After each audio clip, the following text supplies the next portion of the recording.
Hey guys, welcome to the Adventures of Carly-Ann, a channel where we're always pursuing our passions, trying to make ourselves better or improve ourselves a little bit every day. So if you're all for it, then hey, give us a subscribe, hit the bell so you know when we're posting. We do a little bit of everything because we dabble in a little bit of everything and we like a little bit of everything. So we are getting ready to make ice creams for our family, for our friends, for people who want to buy some ice cream from us. And the latest flavor we are experimenting on is banana. So banana, well, with any fruit, it's a little tricky to do ice cream just because of the water content.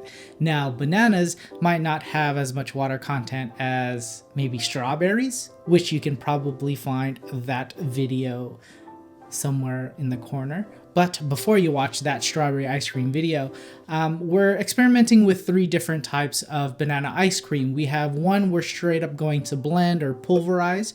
We have another one that we're going to cook. And then the third one where we're going to torch it and be a little bougie, but I feel like there's going to be a ton of flavor in that flavor.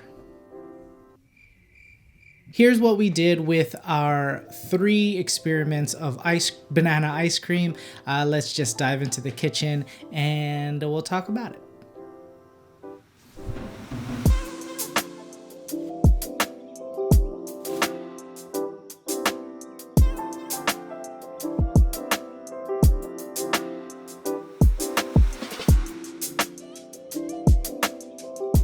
For any of these banana ice cream recipes, you will need heavy cream, whole milk, granulated sugar, pasteurized eggs, salt, and of course, a very ripe banana.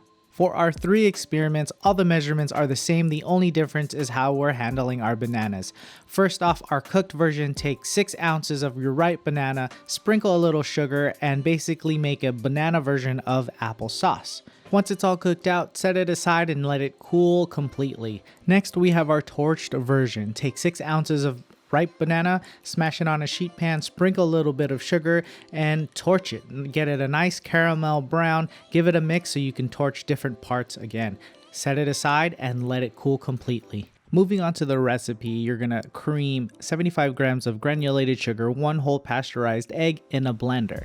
Then at this point, you'll add whatever banana you have. So if you're doing pulverized, just add in your 6 ounces of ripe banana. Give it a good mix. Then add 230 milliliters of heavy cream and 120 milliliters of whole milk. Give it a couple pulses because we don't want to whip the cream. Then store it in the fridge at a minimum of 4 hours. Then when you're ready to churn some ice cream, just follow the directions of your ice cream maker and there you have it. You have your cooked, torch, or pulverized version of banana ice cream. There it is, guys. Those are the 3 experiments we ran with banana ice cream, our cooked, pulverized, and our torched. Pretty much across the board, the texture was kind of the same, but we're not pretty happy with it. But we have very, very high standards for texture in ice cream. As flavor-wise, we thought the torched version was extremely flavorful, but to go through all the torching and all of that effort just to get a tiny bit more of a flavor impact doesn't seem really worth it to us. The pulverized version was more on the lighter side, and it was also much more waterier